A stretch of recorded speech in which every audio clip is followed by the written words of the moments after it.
तो जैसे जैसे वज़न गिरता है या फैट लॉस होता है, उसके साथ साथ जो अपने कपड़े होते हैं वो भी ढीले हो जाते हैं। और नए कपड़े जब हम लेते हैं, उसके साथ एक दिक्कत रहती है कि वो हर 2 महीने में उसकी जो फिटिंग है वो ख़राब हो जाती है।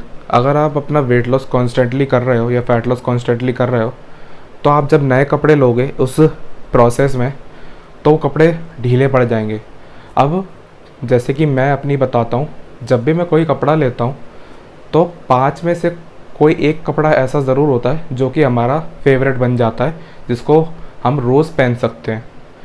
तो अभी के लिए मैं क्या कर रहा हूँ, अभी कोई नए कपड़े नहीं ले रहा, अभी जो मैं पुराने कपड़े हैं वही पहन रहा हूँ। इसके 2 बड़े कारण हैं कि एक, हर 2 महीने में वज़न घटना, वज़न हर हफ्ते घटता है, पर हर 2 महीने में ऐसा वज़न गिरना जिसमें आपका कपड़ों का फिटिंग मैच ना हो। और दूसरा सबसे बड़ा रीज़न मोटिवेशन। मोटिवेशन इसलिए, ये जो टी शर्ट है ये मैंने 2022 में सिलवाई थी। आज से 1 साल पहले जब मैंने जिम स्टार्ट करा था, उससे पहले मैं टी शर्ट्स कम ख़रीदा करता था, रेडीमेड बनवाता ज़्यादा था, यहाँ तक कि लोअर पजामा भी मैं सिलवाता था। अब मैंने जो लोअर पजामा और जो टी शर्ट पहना है, ये 2022 में सिलवाया था मैंने, और ये दोनों अब बहुत ढीले हो चुके हैं। ये टी शर्ट मैंने साइड में रख दी थी क्योंकि ये मुझे आती नहीं थी। आपने देखा होगा, जो भी मोटे लोग हैं उन्होंने नोटिस करा होगा, जो टाइट टी शर्ट्स होती हैं वो पेट के ऊपर जाती है या फंसी रहती हैं, जिससे कि अगर आप हाथ तो ऊपर नीचे करते हो तो टी शर्ट भी ऊपर नीचे होती है, जिससे कि पेट वगैरह दिखता है। पर अब ये टी शर्ट मेरे थाइज़ के नीचे जा रही है काफ़ी हद तक, और घुटना टच करने वाली है ये, तो ये बहुत ही अच्छी बात है। इससे मुझे मोटिवेशन भी मिलता है कि मैं कहाँ से कहाँ तक आ गया हूँ। तो आज का जो सेशन रहने वाला है वो लेग्स का रहने वाला है, और आज हम पीआर लगाने वाले हैं। हम चेक करने वाले हैं कि हम स्क्वाट्स पे कितना वज़न उठा सकते हैं। अब मैं जो फ्री बारबेल स्क्वाट्स है उस पे मैं 70 केजी से मैं 8 to 9 रैप से लगाता था एज अ वर्किंग सेट। पर मैंने जिम जब से चेंज करी थी, मैं स्मिथ मशीन पे स्विच कर गया, क्योंकि फ्री बारबेल में एक प्रॉब्लम है, जब हम फेलियर तक हिट करने लगते हैं, जाने लगते हैं, तो हमारी बॉडी का अपर पार्ट है जो वो ज़्यादा यूज़ होने लगता है और लेग से टेंशन कम होने लगता है। पर स्मिथ मशीन पे ऐसा नहीं है। स्मिथ मशीन एक तो सेफ़ है, और उस पर आप बिल्कुल फेलियर तक ट्रेन कर सकते हो, क्योंकि उसमें डर नहीं है कि आप इंजर्ड हो जाओ या फिर कुछ भी अनहोनी हो जाए, क्योंकि उसको एकदम से आप रैक कर सकते हो, पर इसके साथ नहीं कर सकते आप। इसमें भी सेफ्टी रैक्स होते हैं, पर फिर भी डर तो लगता है। तो स्मिथ मशीन एक बहुत ही बढ़िया ऑप्शन है स्क्वाट्स के लिए, पर उसमें आपको स्ट्रेंथ डिसाइड करना होगा, क्योंकि कभी कभी स्मिथ मशीन स्क्वाट भी इंजरी करा देती है। लोअर बैक वगैरह पे कभी कभी ज़्यादा लोड आ जाता है, तो वो आपको थोड़ा सीखना पड़ेगा। करोगे 2-4 बार आपको समझ में आ जाएगा। तो आज हम पीआर टेस्ट करेंगे फ्री बारबेल के संग। मुझे लगता है 70 केजी पे 8-9 रैप निकाले हैं मैंने, तो मैं 100 केजी तो निकाल ही दूंगा। पर एक प्रॉब्लम है मेरे जिम की, जो स्क्वाट रैक है वो ना बहुत ज़्यादा बड़ा है एक तरीके से हाइट में। अगर मैं स्क्वाट करूँगा, जब मैं नीचे जाऊँगा तो मेरी बारबेल टच हो जाएगी। तो मैं क्या करने वाला हूँ, मैट्स को मैं नीचे प्लेस कर दूँगा और हाइट अपनी बढ़ाने की कोशिश करूँगा जितना हो सके, जिससे कि मैं बारबेल टच ना करूँ। और मुझे ये ध्यान रखना पड़ेगा कि मैं बारबेल टच ना करूँ। अगर मैंने बारबेल टच करी ना, तो वो पीआर काउंट नहीं हो पाएगा, क्योंकि वहाँ से जहाँ टच हुई बारबेल सेफ्टी रैक से, वो पीआर नहीं माना जाएगा, क्योंकि वो एक तरीके से सपोर्ट ही मिल गया। तो मैं बिना सपोर्ट के करना चाहता हूँ। तो चलते हैं जिम में, वर्कआउट लगाते हैं आज का। और लेग्स में फिर ज़्यादा हम स्क्वाट से नहीं लगाने वाले, लेग एक्सटेंशन करेंगे, उसके बाद सीसी स्क्वाट करेंगे सुपर सेट में, और फिर हैमस्ट्रिंग, फिर काफ, देन हम डन। चलते हैं जिम में, लगाते हैं लेग्स का वर्कआउट, पीआर हिट करते हैं। Let's go.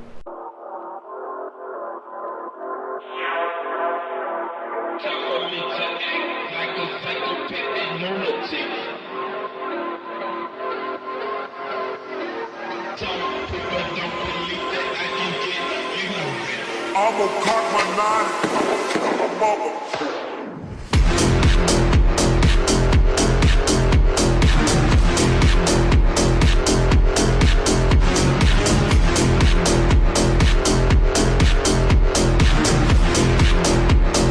I'ma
mother.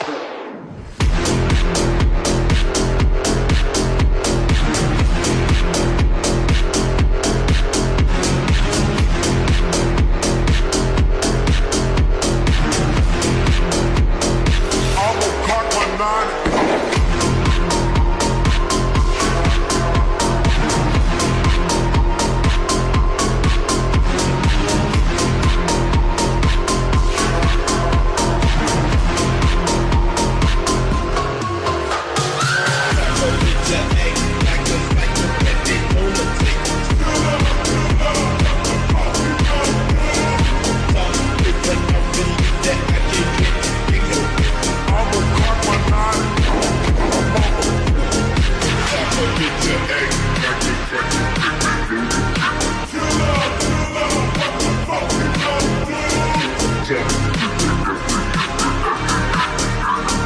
I'ma cock my nine.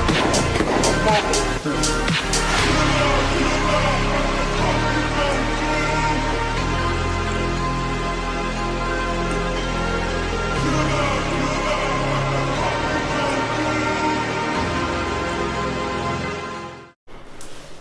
तो हम वापस आ चुके हैं जिम से, हमारा पीआर निकल गया। मैंने टारगेट रखा था कि मैं 120 केजीज़ का पीआर लगाऊंगा, पर मैं फॉर्म भी देख रहा था बीच बीच में, क्लिप देख रहा था मैं, तो मुझे लगा 100 केजीज़ ही ठीक है, क्योंकि फॉर्म उतनी अच्छी नहीं थी। और अच्छी होती, एक तो मेरे माइंड में ये था कि सेफ्टी रैक से मेरी बारबेल टच ना हो जाए, नहीं तो मेरी जो स्क्वाट है वो काफ़ी डीप है और अच्छी है। अब मैं अगली बार अगर कभी लगाऊंगा पीआर तो मैं सेफ्टी रैक से बाहर निकल के लगाऊंगा और उसमें स्पॉटर ज़रूर लूँगा। लास्ट का जो मेन सेट था, मतलब 100 केजी वाला, उस पर 2 रैप के लिए मैंने स्पॉटर नहीं लिया, क्योंकि मुझे फुल कॉन्फिडेंस था कि मैं संभाल लूँगा वेट। तो ये सीन था। फिर वही है, मैंने जैसे बताया था, लेग एक्सटेंशन के साथ super set with CC squats बहुत ही किलर था। सीसी स्क्वाट्स मुझे अभी अच्छी तरह नहीं आती, जैसे मैं लगा रहा हूँ वो अच्छा तरीका नहीं है। सीसी स्क्वाट्स में आपको नीज़ को और आगे बेंड करना होता है आगे की तरफ, तो वो परफेक्ट सीसी स्क्वाट माना जाता है। पर जैसे जैसे हम उसको लगातार करेंगे वैसे वैसे हम सीखते रहेंगे। और घुटने का उसमें ज़रूर ध्यान रखना पड़ता है, क्योंकि घुटने इसमें बहुत ज़्यादा एंडेंजर्ड रहते हैं।